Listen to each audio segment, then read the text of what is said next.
यह एक काल्पनिक कहानी है। इसमें दिखाई गई घटनाएं, पात्र और संवाद पूरी तरह से लेखक की कल्पना पर आधारित हैं। इसका कोई संबंध किसी वास्तविक व्यक्ति या घटना से नहीं है।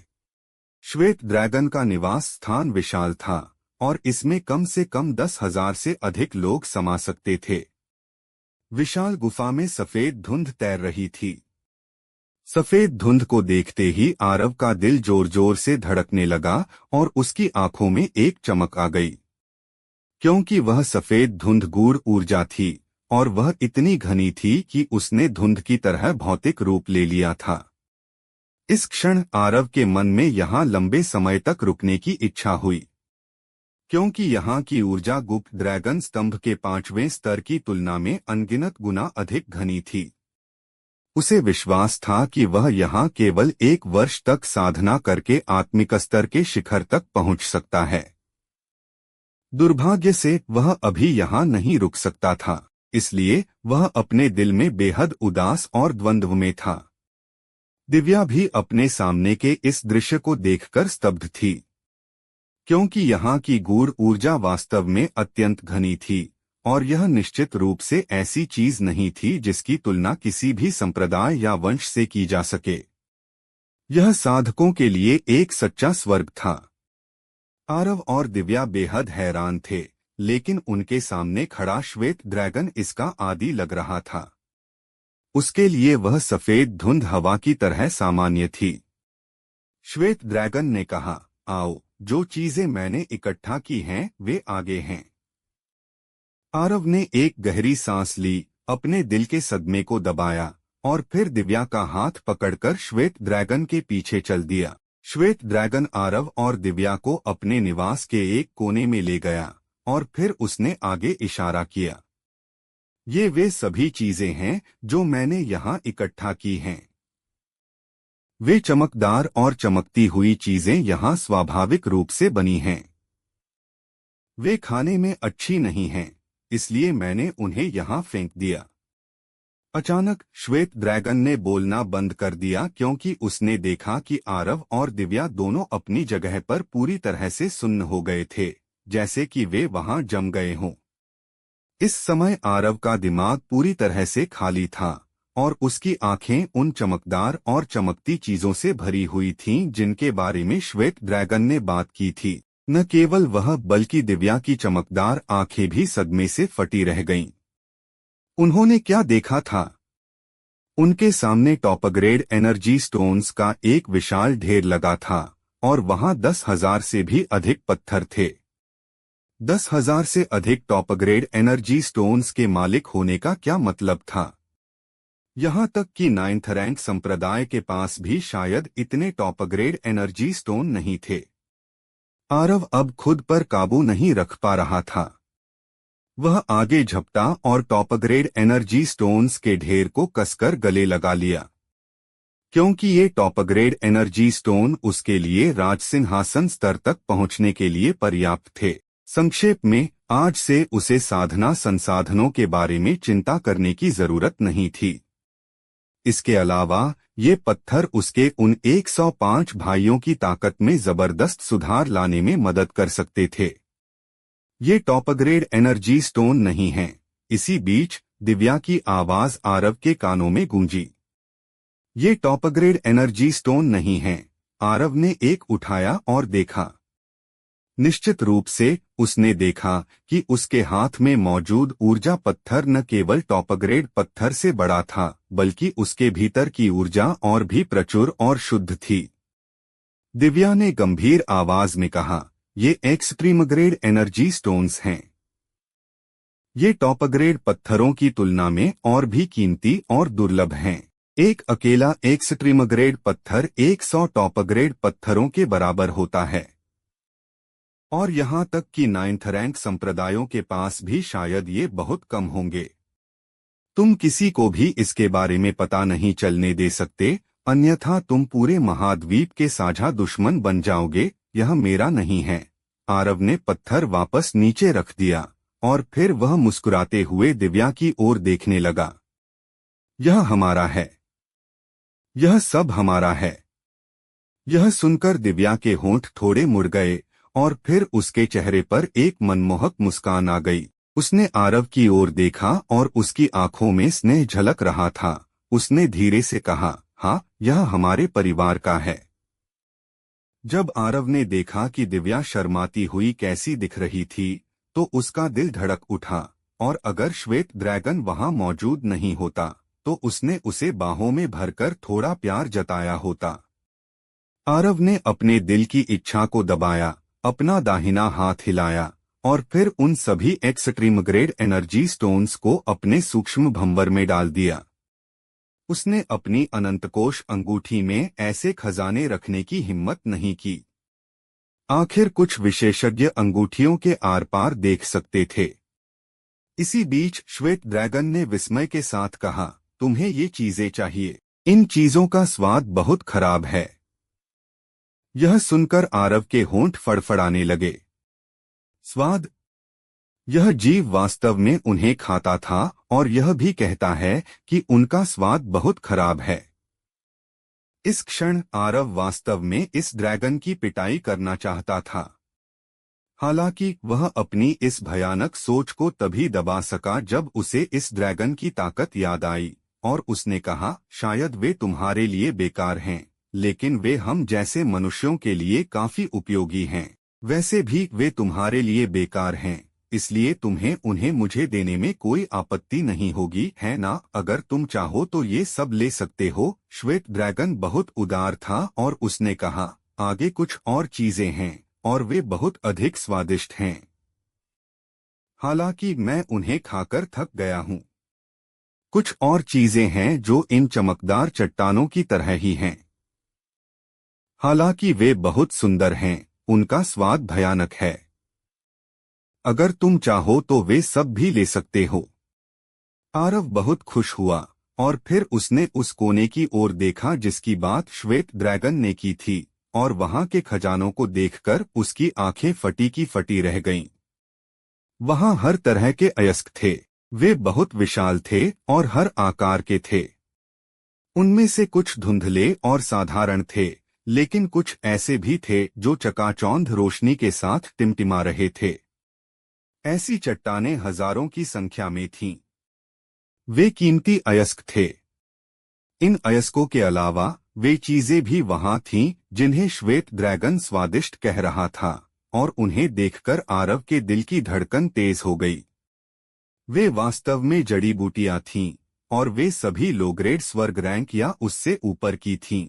यहाँ तक कि उसने कुछ ऐसी जड़ी बूटियां भी देखीं जिन्हें उसने केवल किताबों में देखा था, जैसे अमर आत्मा जड़ी बूटी जो स्वर्ग रैंक से ऊपर थी और शरीर को पुनर्जीवित कर सकती थी, बिस्ट लिमिट जड़ी बूटी जो आत्मोन्नति स्तर के डार्क बिस्ट को सीधे साधना में प्रगति करने का अवसर दे सकती थी। संक्षेप में, आरव ने एक ही नजर में 30 से अधिक ऐसी जड़ी बूटियां देखी जो स्वर्ग रैंक से ऊपर थीं। इन्हें दिव्य श्रेणी की जड़ी बूटियां कहा जाता था। स्वर्ग रैंक की जड़ी बूटियां तो अनगिनत थीं, कम से कम 10,000 से ज्यादा। हम अमीर हो गए।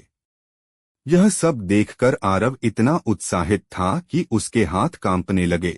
आरव ने कसम खाई कि अगर बाहरी दुनिया में किसी को भी इन खजानों के बारे में पता चला, हर रात की कहानी, हर दिन का धमाका, सिर्फ स्टोरी हंगामा पर, तो अभी सब्सक्राइब करें और बेल आइकन दबाएं, क्योंकि अगली कहानी आप मिस ना कर पाए तो यह निश्चित रूप से पूरे महाद्वीप में खून की बारिश कर देगा।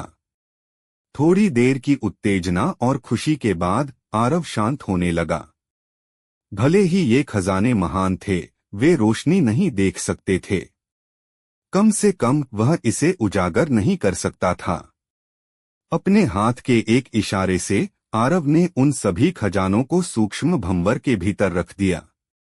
इस बीच श्वेत ड्रैगन ने अचानक कहा, मानव, ये चीजें तुम्हारे काम की हैं, है ना? आरव ने तुरंत सिर हिलाया और कहा, वे मेरे लिए बहुत उपयोगी हैं। ये खजाने मुझे राजसिंहासन स्तर तक पहुंचाने के लिए पर्याप्त हैं। अब तुम मुझे बताओ कि तुम मुझे घाटी से बाहर कैसे ले जा रहे हो? श्वेत ड्रैगन ने कहा, इस घाटी के चारों ओर दुर्जय प्रतिबंध हैं। मैं घाटी के भीतर स्वतंत्र रूप से घूम सकता हूँ, लेकिन अगर मैं घाटी छोड़ने की कोशिश करता हूं तो मैं प्रतिबंधों को सक्रिय कर दूंगा और प्राचीन नगर में रहने वाले विभिन्न संप्रदायों के विशेषज्ञ तेजी से यहां पहुंच जाएंगे। इसलिए यदि तुम्हारा तरीका काम नहीं करता है तो मुझे वास्तव में खेद है, लेकिन तुम्हें मरना होगा। आरव जानता था कि श्वेत ड्रैगन के इतना उदार होने का कारण यह नहीं था कि उसने उस पर भरोसा किया, बल्कि इसलिए कि ड्रैगन को अपनी ताकत पर भरोसा था। जैसे ही आरव चुप रहा, श्वेत ड्रैगन की आंखें धीरे धीरे ठंडी हो गईं। उसे धोखा दिया जाना पसंद नहीं था, खासकर एक मानव द्वारा। इस समय दिव्या की सुंदर आंखें भी आरव पर टिकी थीं। वह बहुत उत्सुक थी कि आरव श्वेत ड्रैगन को अपने साथ कैसे ले जाने का इरादा रखता है। दोस्तों, स्टोरी को लाइक, शेयर व सब्सक्राइब कर दिया करो, जिससे मुझे मोटिवेशन मिलता है। आरव ने उस सफेद ड्रैगन की ओर देखते हुए कहा, क्या तुम्हें अभी भी वह समझौता याद है जो हमने किया था?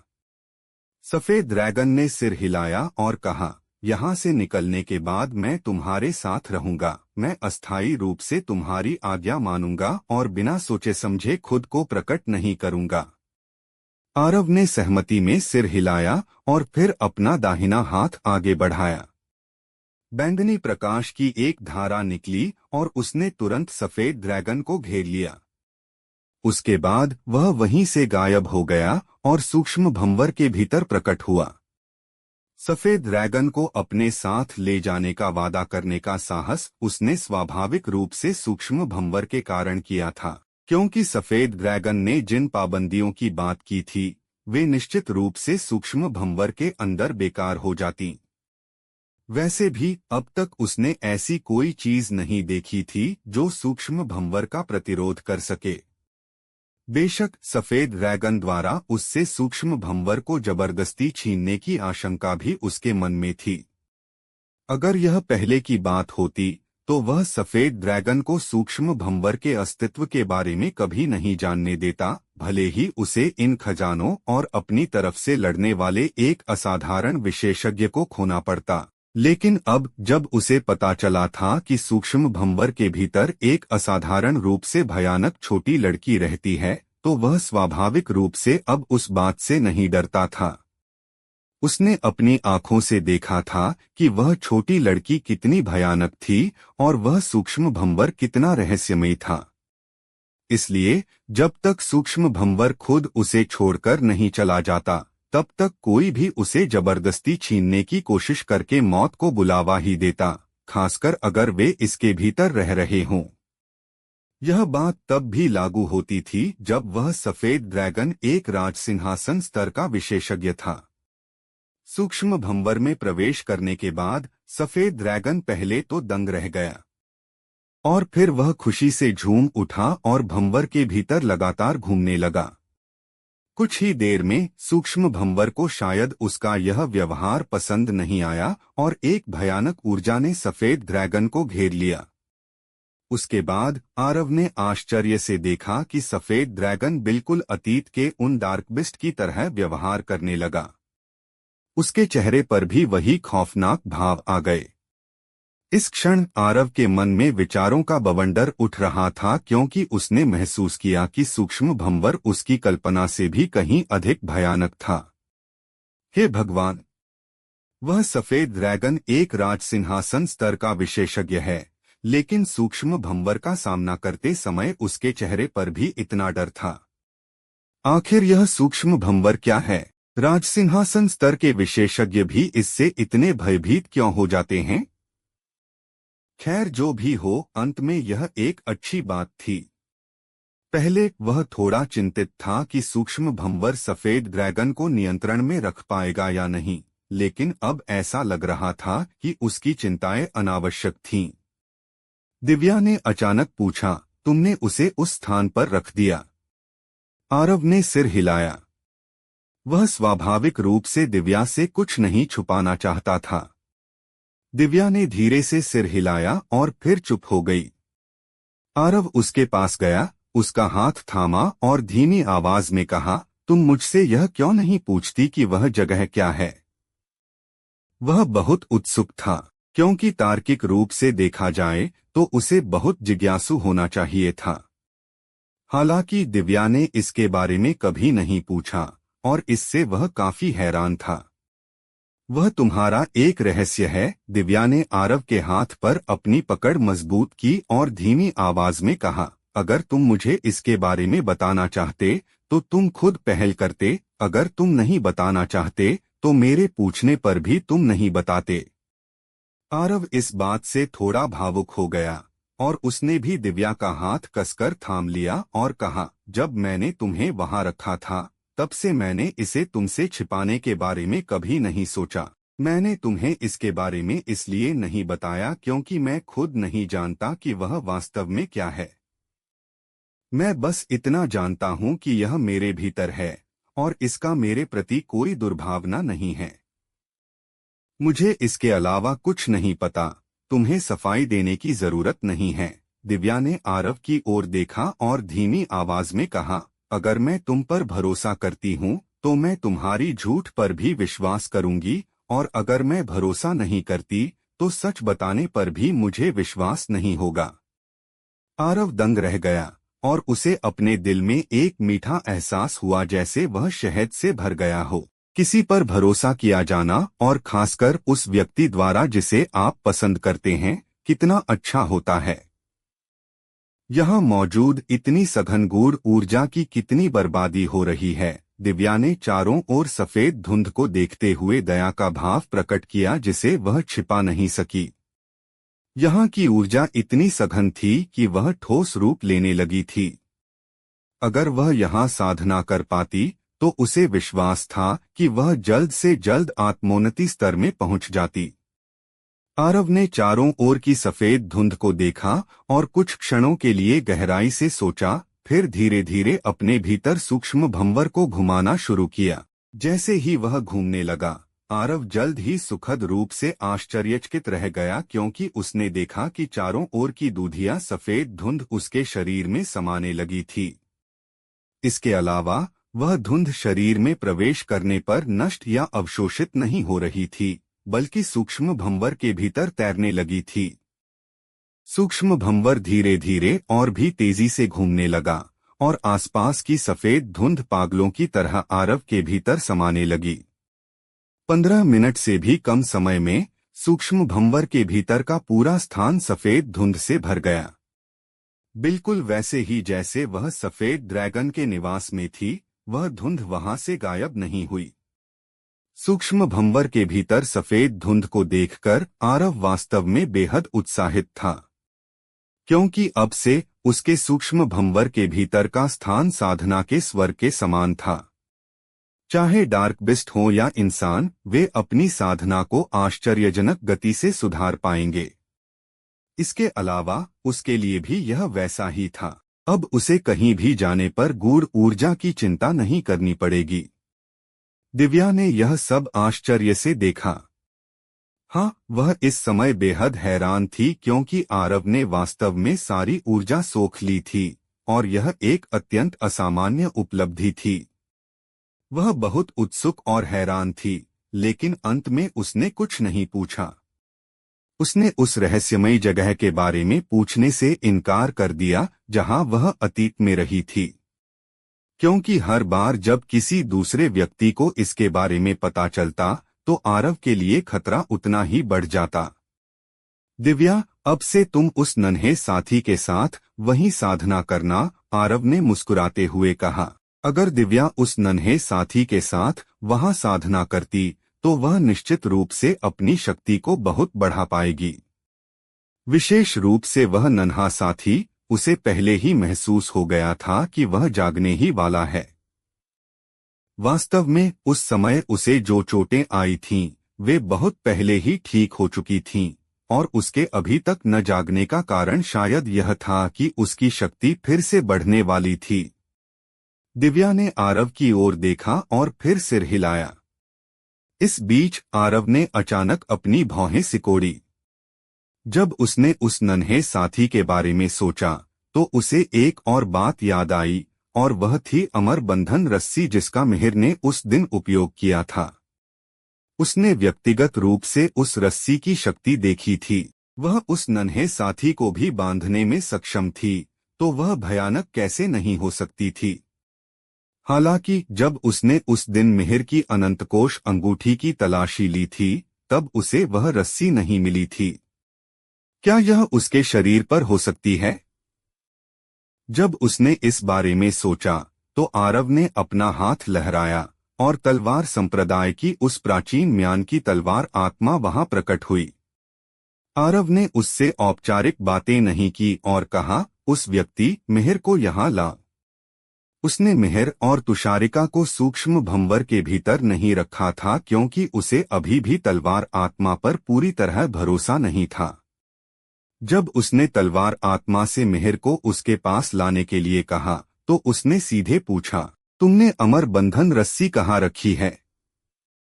आत्मा कठपुतली तकनीक के कारण मिहिर ने स्वाभाविक रूप से आज्ञाकारी रूप से उत्तर दिया, स्वामी, यह इस तलवार सेवक की कमर पर है।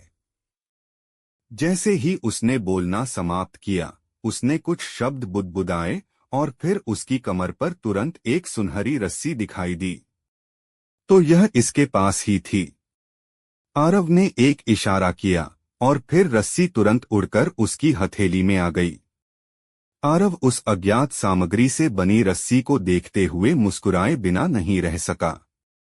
आखिर यह एक असाधारण खजाना था। यदि वह इसे किसी दुश्मन के खिलाफ इस्तेमाल करता और वह दुश्मन इसका मुकाबला करने में असमर्थ होता, तो वह निश्चित रूप से मारा जाता।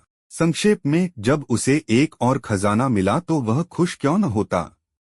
दिव्या ने मिहिर की ओर देखा और कहा, ऐसा लगता है कि वह किसी रहस्यमयी तकनीक द्वारा नियंत्रित है। तुम्हें उसका रूप बदल देना चाहिए, अन्यथा यदि सर्वोच्च हन साम्राज्य को इसके बारे में पता चला, तो वे अपने युवराज को किसी और की कठपुतली बनने की अनुमति बिल्कुल नहीं देंगे। यह सुनकर आरव ने अपनी मुस्कान रोक ली और उसके चेहरे पर गंभीरता आ गई। वह एक साथ स्तब्ध भी था, क्योंकि ऐसा लग रहा था कि वह लगातार उन शक्तियों के बारे में भूल रहा था जो तुषारिका और मिहिर के पीछे खड़ी थीं। उनके पीछे जो शक्तियां थीं, वे आदित्य विद्यालय जैसे संप्रदाय से भी अधिक शक्तिशाली थीं। सौभाग्य से दिव्या ने उसे इसकी याद दिला दी थी, अन्यथा भविष्य में उसे भारी परेशानी का सामना करना पड़ सकता था। आरव ने मिहिर की ओर देखा और मन ही मन सोचा, लगता है कि यहाँ से निकलने के बाद मुझे इस व्यक्ति और तुषारिका के लिए उपकरणों का एक सेट तैयार करना होगा। आरव ने चारों ओर देखा। जब उसने पुष्टि कर ली कि आसपास सब खाली है, तो आरव वहां और अधिक नहीं रुका और उसने दिव्या का हाथ पकड़कर सफेद ड्रैगन का निवास स्थान छोड़ दिया। जमीन के ऊपर पहुंचने के बाद आरव ने अपनी दृष्टि से चारों ओर का जायजा लिया और एक बार जब उसने पुष्टि कर ली कि आसपास कुछ भी असामान्य नहीं है, तो उसने तुरंत 9th नर्क हिमसमीर को मुक्त किया और दिव्या को अपनी बाहों में लेकर प्राचीन नगर की ओर तेजी से बढ़ा। आरव और दिव्या के जाने के ठीक बाद तियानजी अचानक उसी स्थान पर प्रकट हुए जहां कुछ क्षण पहले आरव खड़ा था। उन्होंने उस दिशा की ओर देखा जहां आरव गया था और धीरे धीरे अपना सिर हिलाया। युवा वास्तव में लापरवाह होते हैं। जैसे ही उन्होंने बोलना समाप्त किया, उनकी आकृति अचानक उसी स्थान से ओझल हो गई और उसके बाद घाटी के भीतर से एक तीखी और दयनीय चीख गूंजी। तियानजी एक पहाड़ी दीवार के ऊपर हवा में मंडरा रहे थे और एक बूढ़े व्यक्ति के शव को देख रहे थे जो पहाड़ी दीवार पर पड़ा था। उन्होंने धीरे से अपना सिर हिलाया और कहा, लालच, तुम नहीं मरते अगर तुमने तुरंत प्राचीन नगर के उन लोगों को सूचित करने का फैसला किया होता। दुर्भाग्य से तुमने लाभ के खातिर ऐसा नहीं किया, इसलिए तुम मर गए। इतना कहकर तियानजी ने अपना हाथ लहराया और उस बूढ़े का शव तुरंत राख के ढेर में बदल गया। प्राचीन नगर के बाहर आरव ने दिव्या की ओर देखा और कहा, दिव्या, तुम उस सूक्ष्म भंवर में जाओ। तुम पर जो अभिशाप था वह अभी समाप्त हुआ है। इसलिए तुम्हें अपनी साधना में सुधार करने और अपनी उम्र बढ़ाने की आवश्यकता है। दिव्या ने आरव की ओर देखा और धीमी आवाज में कहा, तुम्हें मुझे किसी भी क्षण बाहर आने की अनुमति देनी होगी। उसे डर था कि जब आरव किसी खतरे का सामना करेगा तो वह उसे बाहर नहीं आने देगा और खुद ही उसका सामना करने की जिद करेगा। आरव ने सिर हिलाया और कहा, चिंता मत करो, हम हर चीज का सामना साथ मिलकर करेंगे। यह सुनकर दिव्या ने आखिरकार सिर हिलाया। आरव ने अपना हाथ लहराने में संकोच नहीं किया और फिर एक बैंगनी चमक के साथ उसने दिव्या को सूक्ष्म भंवर के भीतर पहुंचा दिया। उसके बाद आरव मुड़ा और प्राचीन नगर की ओर चल दिया। वह दक्षिणी क्षेत्र में लौटने वाला था, इसलिए उसे स्वाभाविक रूप से तैयारी करनी थी। आखिरकार दक्षिणी क्षेत्र की उसकी वापसी की यात्रा बेहद खतरनाक होने वाली थी। इसलिए वह उन 105 हत्यारों के लिए प्राचीन नगर में कुछ उच्च श्रेणी के उपकरण प्राप्त करने के लिए तैयार था। वैसे भी अब वह अमीर था। हालांकि उसके मन में अभी भी थोड़ी बेचैनी थी, क्योंकि कुछ उपकरण प्राप्त करने के अलावा इस बार प्राचीन नगर लौटने का उसका एक और उद्देश्य था, और वह था बीरा से मिलना। भले ही वे एक दूसरे को बहुत अच्छी तरह से नहीं जानते थे, लेकिन उनके बीच संबंध बन चुका था और वह उसे भूलकर ऐसा व्यवहार नहीं कर सकता था जैसे कुछ हुआ ही न हो। इसलिए कुछ उपकरण प्राप्त करने के अलावा वह उससे आखिरी बार मिलने भी आया था। कुछ ही देर में आरव फिर से रत्नसंग्रह भवन में पहुंच गया। अब क्या होने वाला है आगे सुनते रहिए सर्वशक्तिमान हमारे चैनल स्टोरी हंगामा पर।